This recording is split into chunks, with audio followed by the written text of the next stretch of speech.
تو یہ جو آیت ہے اس کے اندر یہ لفظ ہے، یہ اسوا اسوا دونوں طرح ہے۔ معنی اس کا کیا ہوتا ہے؟ معنی ہوتا ہے نمونہ، قدوہ، نمونہ، پیشوائی۔ یہ دوسرا لفظ جو اس کا معنی کے طور پر بیان کیا جاتا ہے قدوہ، یہ بھی دو طرح ہے، قدوہ اور قدوہ دونوں طرح استعمال ہوتا ہے۔ اسی سے وہ لقب بھی استعمال ہوتا ہے، قدوۃ العلماء، قدوۃ الاولیاء، قدوۃ العارفین۔ تو معنی اس کا ہوتا ہے نمونہ، نمونہ یعنی پیشوائی کا نمونہ، اسوۃ حسنہ اچھا نمونہ۔ اسوہ دو طرح کا ہوتا ہے، ایک اچھا نمونہ ہے اور ایک جو ہے اسوۃ سیئہ برا نمونہ ہوتا ہے۔ سیدنا رسول اللہ علیہ السلام تو وہ ہیں کہ ہر معاملے میں آپ سے حسن ہی کو نسبت ہے، بلکہ لفظ حسن کے بارے میں میں کہا کرتا ہوں کہ اگر لفظ حسن کو مجسم دیکھنا ہو تو سیدنا رسول اللہ علیہ السلام کی جو ذات شدہ صفات ہے یہ سراپا حسن ہے، سیدنا رسول اللہ علیہ السلام۔ اور حسن کی اس سے بہتر تعبیر ممکن ہی نہیں ہے۔ اگر حسن بتانا ہو تو سیدنا رسول اللہ علیہ السلام کا نام نامی اس میں گرامی لے دیا جائے تو حسن کے سارے زاویے جو ہے وہ نگاہوں میں گھوم جاتے ہیں۔ بالکل اچھی طرح یہ بات سمجھ میں آ جانی ہے کہ حسن کیا ہوتا ہے۔ حسن جو ہے وہ صورت کا ہو یا سیرت کا ہو، حسن اقوال کا ہو یا افعال کا ہو یا حوال کا ہو، ہر اعتبار سے حسن کے جتنے بھی زاویے ہیں، جتنی بھی ڈائمینشنز ہیں، جتنی بھی جہت ہیں، وہ ساری کی ساری سیدنا رسول اللہ علیہ السلام میں بدرجہ اتم پائی جاتی ہیں۔ حسن کی تعبیر جو ہے، جس طرح لفظ نور کی تعبیر سیدنا رسول اللہ علیہ السلام سے کی جاتی ہے، اور وہ اعلیٰ نے کہا واضح میں تیری صورت ہے معنی نور کا، یوں مجازن چاہیں جس کو کہہ دیں کلمہ نور کا۔ تو اسی طرح حسن کے بارے میں بھی کہتا ہوں کہ اصل میں تو واضح میں حسن جو ہے وہ سیدنا رسول اللہ علیہ السلام کی، چاہے وہ صورت کا حسن ہو، چاہے وہ سیرت کا حسن ہو، چاہے وہ کردار کا حسن ہو، واضح میں تیری صورت ہے معنی نور کا، واضح میں تیری صورت ہے معنی حسن کا۔ تو باقی جس کو بھی حسن کہا جائے گا وہ سیدنا رسول اللہ علیہ السلام کے واسطے سے حسن آتا ہے۔ اللہ تبارک و تعالی جو حسن کا خالق ہے، اللہ کے محبوب جو ہے، جو حسن کامل کا مظہر اتم ہے، اور پھر اس کے بعد جس کسی کو جو ملا ہے، لا ورب العرش، جس کو جو ملا ان سے ملا، بٹتی ہے کونین میں نعمت رسول اللہ کی۔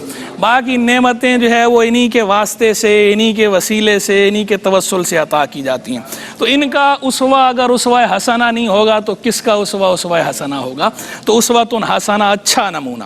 لمن کان یرجو اللہ، اس کے لیے جو اللہ سے ملاقات کی امید رکھتا ہو۔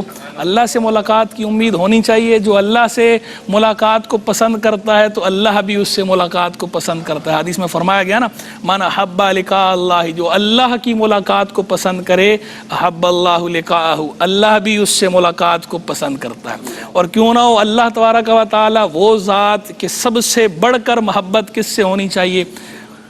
اللہ سے۔ سب الذین آمنوا اشد حبا للہ، اور جو ایمان والے ہیں وہ سب سے بڑھ کر اللہ سے محبت کرتے ہیں۔ سب سے بڑھ کر اللہ سے محبت ہے۔ سیدنا رسول اللہ علیہ السلام سے بھی محبت اسی لیے ہے کہ وہ اللہ کے محبوب ہیں، وہ اللہ کے پیارے ہیں، تو ان سے بھی محبت اللہ کی وجہ سے ہے۔ تو اللہ سے محبت جو ہے وہ جیسی ہونی چاہیے، اس کا ادراک جو ہے وہ اہل دل خوب اچھی طرح کرتے ہیں اور رکھتے ہیں۔ اللہ تبارک و تعالیٰ تو سبحان اللہ، اس کا تو نام نامی ایسا ہے کہ تعجب کا اظہار کرنا ہو تو کیا کہا جاتا ہے؟ اللہ۔ تعجب کا اظہار کرنا ہو تو اس کے نام کا سہارا لیا جاتا ہے۔ کسی کی تعریف اور تحسین کرنی ہو تو سبحان اللہ، اس کے نام کا سہارا لیتے ہیں کہ اس کے نام کا سہارا لینے سے ہم کسی کی اگر تعریف کر رہے ہیں، کسی چیز کی تحسین کر رہے ہیں تو ہماری اس تعریف اور تحسین میں جان پڑ جاتی ہے۔ ایک ہے ویسے تعریف کرنا، ویسے تحسین کرنا، تعریف اور تحسین ویسے بھی ہو جاتی ہے، لیکن جب اللہ کے نام نامی کو اس میں شامل کیا جاتا ہے تو وہ جو ہماری تعریف ہے وہ دو آتشہ ہو جاتی ہے، وہ سونے پہ سہاگا ہو جاتا ہے، نور علی نور ہو جاتا ہے، جان آ جاتی ہے، تعریف اور تحسین میں جان آ جاتی ہے اگر اللہ کا نام لے دیا جائے۔ تو اللہ تبارک و تعالیٰ تو ایسا ہے، ایسا لائق تعریف ہے، ایسا لائق تعریف ہے، ایسا محبت کے قابل ہے کہ اس کا نام نامی لیا جائے، جب تک نہ لیا جائے تو تعریف ادھوری رہتی ہے۔ تعریف کامل ہوتی ہے اس کے نام کا سہارا لینے سے۔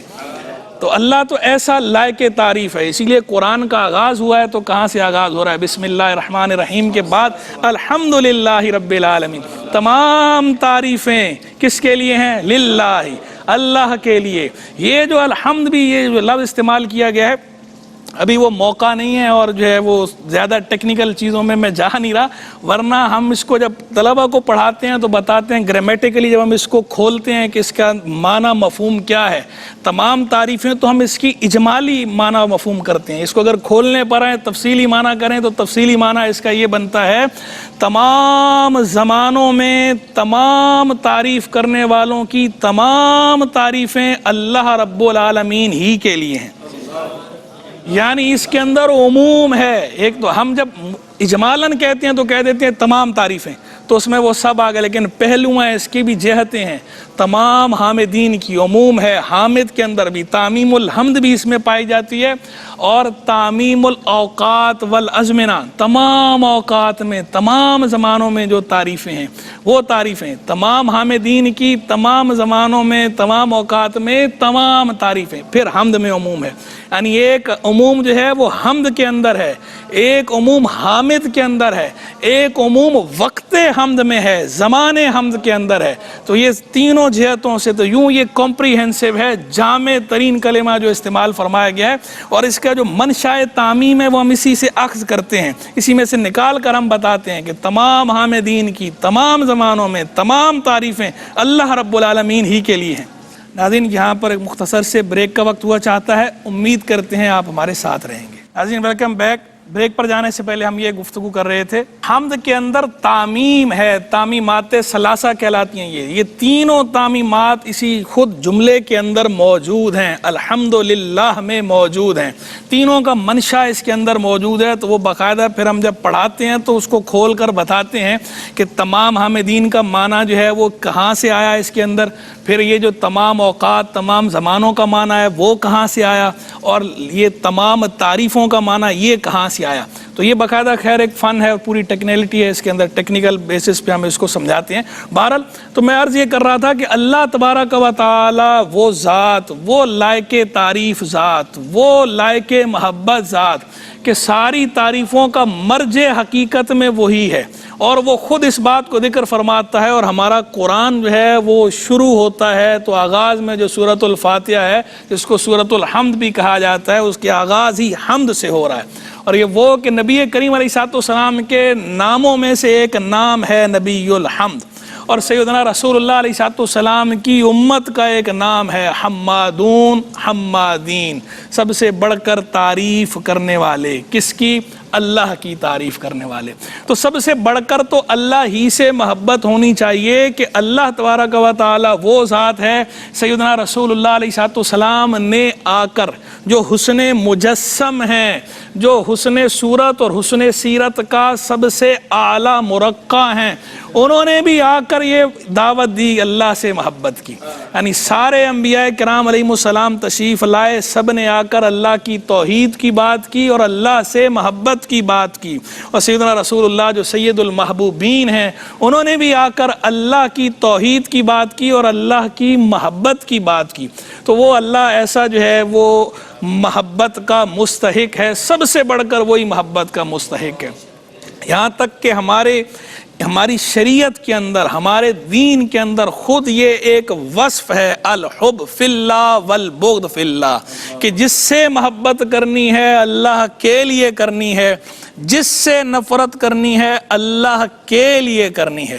ایمان کے کمال کی نشانی اس کو بتایا گیا ہے کہ بندے کا ایمان اس وقت تک کامل نہیں ہونا جب تک اس کے اندر یہ وصف پیدا نہ ہو جائے کہ جہاں محبت کر رہا ہے اللہ کے لیے کر رہا ہے، جہاں نفرت کر رہا ہے اللہ کے لیے کر رہا ہے۔ تو یہ ایک جو ہے وہ اس پیرامیٹر بھی دے دیا گیا ہے، بتا دیا گیا ہے، اس کے اوپر ہم اپنے آپ کو چیک کر لیں اس کے اندر کہ ہم اس میں کہاں کھڑے ہوتے ہیں، آیا واقعی ہماری محبتیں ان کا معیار اور ان کا مدار اللہ کی محبت ہے یا نہیں، اور ہماری نفرتیں ان کا معیار اور مدار اللہ ہے یا نہیں۔ اگر ہم محبت کرتے ہیں اللہ کے لیے کرتے ہیں، اگر ہم نفرت کرتے ہیں اللہ کے لیے نفرت کرتے ہیں، تو یہ جائے شکر ہے۔ شکر ادا کریں اللہ کا اور اللہ سے استقامت کی دعا مانگیں کہ اللہ ہمیں اس پہ استقامت عطا فرمائے۔ اور اگر یہ اس معیار پر ہم پورا نہیں اترتے کہ ہماری محبتیں اللہ کے لیے نہیں ہیں، ہماری نفرتیں اللہ کی وجہ سے نہیں ہیں، تو پھر ہم یہ استغفار کریں، توبہ کریں، دیکھیں ہمارے ایمان میں نقص ہے، کامل نہیں ہے ہمارا ایمان، تو اللہ سے توبہ کریں اور اللہ کی بارگاہ میں رجوع لائیں اور اللہ سے دعا مانگیں کہ اللہ ہماری اس کیفیت کو تبدیل فرمائے، کہ اللہ ہمارے قلوب میں اپنی محبت کو راسخ فرمائے، اور اللہ ہمیں یہ توفیق دے کہ ہم جس سے محبت کریں اللہ کے لیے کریں، جس سے نفرت کریں اللہ ہی کی وجہ سے نفرت کریں۔ اللہ ہمیں اس کی توفیق دے۔